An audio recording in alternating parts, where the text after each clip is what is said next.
महाराज जी आप सिंगर हैं कुमार सानू।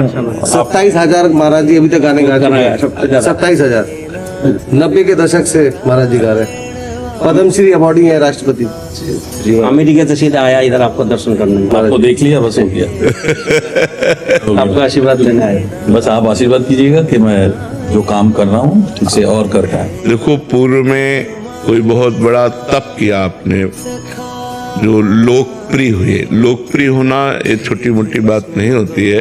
जनमानस पर आपने अपना अधिकार बनाया। हमारे भारतीय और अन्य भी जो संगीत प्रियजन हैं उनके कर्ण प्रिय वचनों वो आपकी वाणी में है। ये पूर्व जन्म के पुण्य का प्रताप है। अब ऐसा कीजिए कि इससे नीचे न जाइएगा, समझ रहे ना। ऐसा भजन, ऐसा पुण्य, ऐसा लोकोपकार कीजिएगा जिससे अगली बार फिर आप भारत में जन्मे और फिर आपका यश हो। इससे नीचे क्वालिटी में अब जीना ठीक नहीं है। अगर हमारी गति बिगड़ जाए तो अब ठीक नहीं है। अब अगर हम जन्मे तो मनुष्य रूप में ही जन्मे और समाज सेवा करें, संसार को सुख प्रदान करें। बहुत सुंदर, बहुत सुंदर। अच्छा लगा मिलकर आपसे। एक गाना मेरा बहुत दिल के करीब है जिसमें ये हम सबके लिए गा सकते हैं, भगवान के लिए, माता पिता, भाई बहन, अपना पत्नी, सब।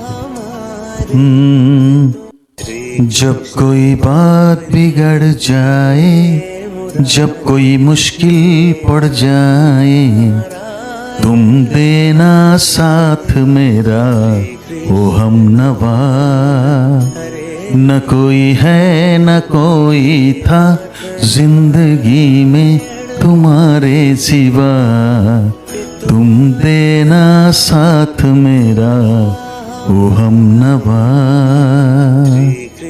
तुम देना साथ मेरा ओ हम नवा। छोटा सा एक क्वेश्चन था। बाबा भोलेनाथ तो मैं उन्हीं का नाम लेता 24, उन्हीं का सेवा में, उन्हीं का गाना भी बनाया। तो उनका आशीर्वाद बना रहे हमारे ऊपर। आपका भी आशीर्वाद थोड़ी कामना करता है। देखो, हमारी सबसे प्रार्थना रहती है कि हमारी जो श्वासें हैं बहुत कीमती हैं।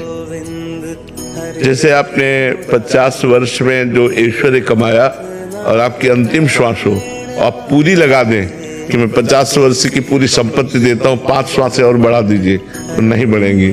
ऐसी कीमती श्वासों में यदि हम भगवान का नाम स्मरण करना शुरू कर दें तो हमारा जीवन धन्य हो जाए। जैसे आपको शिव प्रेम की प्राप्ति की चाह है तो शाम सदा शिव, शाम सदा शिव, शिव शिव शिव, उठते बैठते चलते फिरते उनका नाम स्मरण करते रहिए।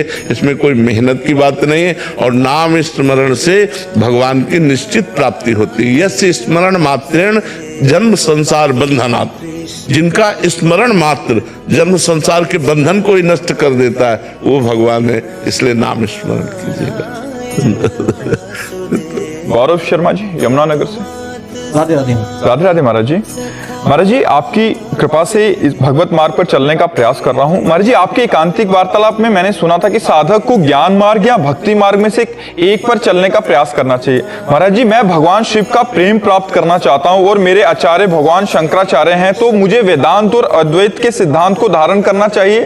कृपया मार्गदर्शन करें, या क्या करना चाहिए महाराज जी? प्रभु भगवान शिव। देखो, जब अद्वैत वेदांत धारण किया जाता है तो मैं ही शिव हूँ, इस बात की सिद्धि की जाती है।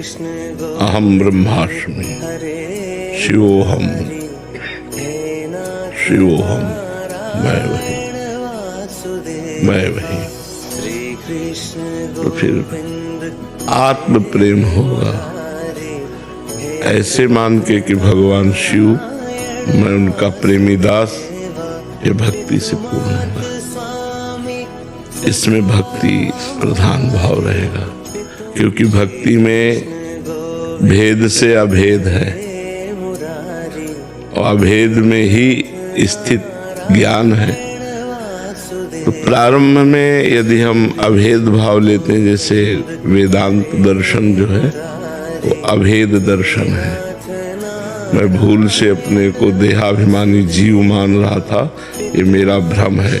मैं स्थूल शरीर हूँ, न सूक्ष्म शरीर हूँ, न कारण शरीर हूँ, न मन हूँ, न बुद्धि हूँ न प्राण हूँ, बस शिवोहम, मैं शिव। उसी के चिंतन में तन्मय। तो एक मार्ग भगवान शंकराचार्य जी ने वेदांत दर्शन के द्वारा अभेद स्थिति का, एकत्व स्थिति का वर्णन किया। तो आदि गुरु भगवान शंकराचार्य जी का आश्रय लेकर वो भक्ति सिद्धांत से चले। भगवान शिव हमारे स्वामी, मैं उनका सेवक। तो स्वामी और सेवक भाव की सिद्धि भक्ति से होगी। ज्ञान से भक्त को ज्ञान रहता है, पर वो गौड़ मुख्य रहता है भाव। तो प्रेम तो एक में होता नहीं, प्रेम दो में होता है, और प्रेम दो रहने देता नहीं, इसलिए अभेद हो जाता है। प्रेम गलियति साकरी तामे दो न समाए। बड़ा अद्भुत बात है कि एक में प्रेम होता नहीं, दो में होता है। और जब प्रेम हो जाता है तो दो रहने देता नहीं, एक कर देता है। प्रेम का स्वभाव है वो एक कर देता है। तो प्रेम से एक हो जाता है, वो शिवमय हो गया। मन शिवमय, बुद्धि शिवमय, अहम शिवमय, चित्त शिवमय, वो शिवमय हो गया प्रेम में। और ज्ञान में मैं स्वयं शिव हूँ। तो शिवोहम और दासोहम, दासोहम भक्ति की सिद्धि है और शिवोहम वेदांत दर्शन की सिद्धि है। तो देखना पड़ेगा, प्रेम चाहते हो शिव प्रेम, तो फिर भक्ति सिद्धांत स्वीकार करना पड़ेगा। आत्मबोध और के बाद प्रेम नहीं आ सकता महाराज? नहीं, एक ही होगा। किससे करूं प्रेम जब दूसरा कोई है नहीं? तो किससे करूं? दूसरा कोई है नहीं तो प्रेम किससे करूं? महाराज ये यम नियम, ये हमें प्रेम के लिए विधान करनी चाहिए। यम नियम या ध्यान धारणा का यम। प्रेम में इनका विशेष महत्व नहीं है। प्रेम में सुमिरन का विशेष महत्व है। जैसे हम पवित्र आचरण, अधर्माचरण का तो त्याग है, ये तो यम नियम अपने आप आ जाते हैं। अधर्माचरण का त्याग तो है ही है। तो जैसे झूठ ना बोलना, सत्य, आस्ते, चोरी ना करना, अपरिग्रह, किसी से दान ना लेना और ब्रह्मचर्य से रहना, ये तो सब अपने आप आ जाता है। भगवान का नाम जप करना, उनकी आरती पूजा करना, उनका पाठ सुनाना, उनकी लीला कथा सुनना, उनकी लीला कथा कहना, उनके भक्तों का संग करना, ये भक्ति से, भक्ति सिद्धांत से चला जाता है। तब प्रेम प्रकट होता है। योग वशिष्ठ अध्याय, हाँ, योग वशिष्ठ का अध्ययन वेदांत दर्शन को पुष्ट करता है, अभेद भाव को पुष्ट करता है। उसमें हाँ अलग अलग है ना। आप क्या करा जाए? भगवान शिव का प्रेम प्राप्त करने के लिए क्या किया जाए? भगवान शिव का नाम जप कीजिए, उनकी आराधना कीजिए, उनको सेवा में विराजमान कीजिए, उनकी दास्ता कीजिए, आरती पूजा भोग लगाना, प्रणाम दंडवत परिक्रमा करना उनकी, ऐसे भक्ति भाव से चलिए तो ज्ञान भी हो जाएगा। देखो, एक बार हनुमान जी से पूछा वशिष्ठ जी ने कि तुम हनुमान कौन हो? तो उनका देह भाव से मैं दास हूँ राम जी का, और अंश हूँ भगवान का, इसलिए भगवान अंशी है, मैं उनका अंश हूँ, जीव हूँ, और तत्व स्वरूप से मैं वही हूँ। तो सिंहासन में राम जी विराजमान है, तत्व स्वरूप से वही हूँ। तो ज्ञान भक्त को हो जाता है। ज्ञानियों में अग्रणी है हनुमान जी और भक्तराज है नहीं? ज्ञानी नाम अग्रगण्यम बुद्धिमताम वरिष्ठम, और भक्त भी हैं। तो भक्ति से विशुद्ध ज्ञान की प्राप्ति होती है, पर उसमें प्रेम होता है भक्ति में। और जो वेदांत दर्शन से है वो द्वैत का खंडन करता है, वो शुरुआत से ही अद्वैत स्थिति इसमें आती है।